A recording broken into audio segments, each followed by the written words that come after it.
Hello guys! Andito kami ngayon sa may vegetarian restaurant, Indian restaurant. Kaso wala yung namin, wala yung boss namin. Wala yung boss pero nandito kami. Pero andito kami sa Indian. Patry natin yung dalawa. Ayan, say hi. Tita Ishel, hi! Ito pala si Tito Mark, isang vloggers din. Famous vlogger ito guys. Pag-uusap mo kayo, yan talagang Kaya nga. yan. Ito. Ayan o, say hi! Mamumukbang kami ngayon na Indian food. Yung Indiano wala. Yung Indiano wala, pero sinuntan namin yung Indian restaurant. Tapos kahapon, kasama namin siya. Ba't di ka nakabidyo sa'yo? Hindi, kasama natin yung Indiano kahapon, pero Pilipino yung kinakain. nakain namin Filipino Yung food. vegetable na money. Your brother hurting na?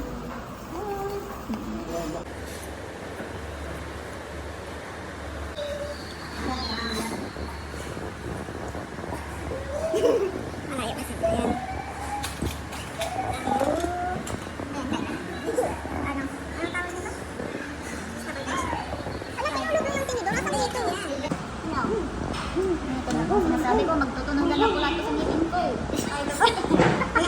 Ito palang ayaw mo, no? Lasa ng parata. Okay.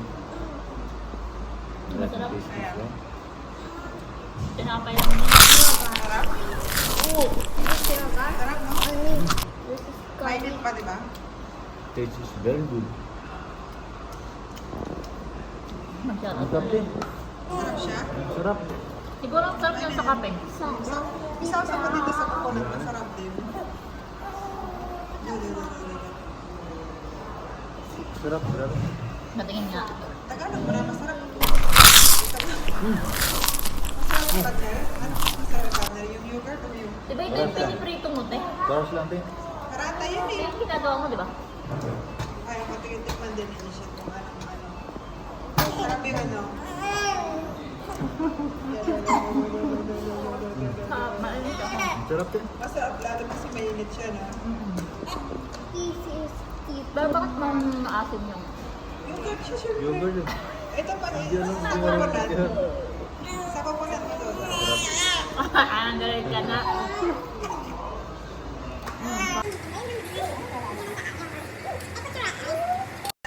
Tara, kain tayo guys.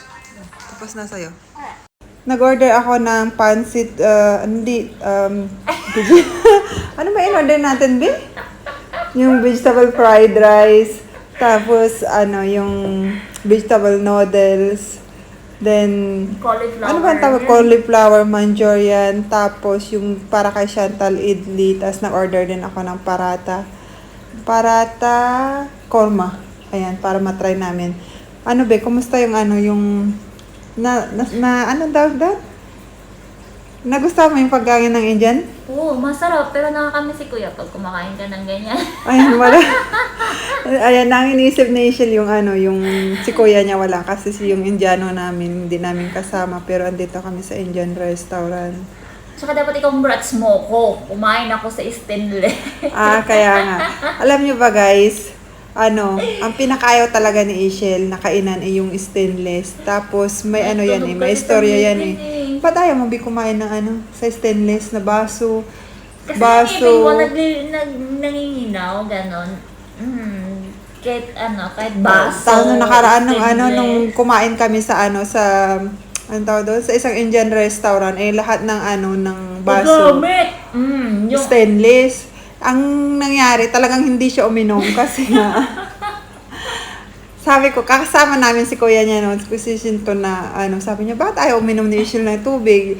Kasi ayaw niya ng stainless na baso, kasi daw, yung tumutunog daw yung, tumutunog ba? hindi, nanlilinaw. Bakit kasi kinakagat mo? Hindi ko kinakagat. Basta pag tumunog siya, mag-ano na yung ngipin ko, mag-ano na siya, ganon. Pero, sarap talaga. Lahat masarap. So, Pero subukan medyo namin manghang, sa di ba? Acaiba Mall. Oo. Sana bawasan nila yung sili. Tapos si Chantal Nag-disguise. nagsombrero si Chantal kasi nga, sabi niya, hindi daw nagpaalam kay papa niya para para daw pag napanood niya yung video, hindi na makilala ni papa Sarap niya. na sarap si Marco. Hindi daw hindi daw siya sumama. Kaya sinusubukan niyang takpan yung mukha niya dyan. Voice call baka mo. Ano ba tawag dito? Voice over. Ako na magbo-voice over. Ayan na po. Ayan si Ate Ros. Daldal dyan. Tapos si Ate Ros, ako naman is tawa ng tawa. Ayan, inom na ng tubig. Si Marco puro panay pa-cute siya. Si Bunny naman, tignan mo yung itsura niya doon. No? Si Ate Ros, ayan nga si Ate Ros, hindi mapakali kasi inubos na namin ni Mark yung pagkain niya. Panay tissue si Mark. Sarap pala mag-voice over, guys. Tingnan mo, punong-puno. Ay, grabe ang paspas naman ni Mark dito. No to? Maubusan ng pagkain. Oh, grabe naman to. Tingnan nyo, guys. Naku, kinain na. Tinanggal natin yung sombrero doon. Tingnan mo, nilalaro ko si Nugnog nung time na yan kasi nako, gutom na din ang bebe cake namin. Ulo, pati si Mark kunwari naglalaro pero gusto naman kumain ng kumain. Inubos na naman. Ayan na, galit na si Ate Ros kasi inubos na ni Mark. Kuha si Mark. Look, panay na, yan na, pinatay na ni Bunny. Yan na yung pinaka-last na pinakamasarap na natikman ko sa pagkain nila, kuya. Grabe. Taste nila. Ayun, fresh na fresh pa ba? Ang init.